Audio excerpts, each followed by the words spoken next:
In today's video, I'm going to show you how to create an email campaign with Mailchimp. Start by logging into your Mailchimp account. Then next is click on the Create Email button. So here you will be prompted to choose how do you want to design your email. You can start from scratch or use basic layouts or fully designed templates. You can also use HTML to code your own. From pre-made templates, choose your preferred layout and click on the Apply button. So now here use Mailchimp's drag and drop editor to add text, images, buttons, and other content blocks. Make sure that you customize the layout to match your brand and message. Once done, click on Save and Exit to save this template.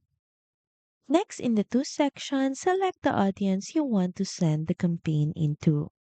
Then next is navigate to the subject section, and here make sure that you write a compelling subject line and confirm the sender details. Make sure that all the details are correct. Then lastly, preview your email, send a test email, then click on the send button at the top right. So that's pretty much it. Thank you very much for watching this video, and I'll see you again on the next one. Bye!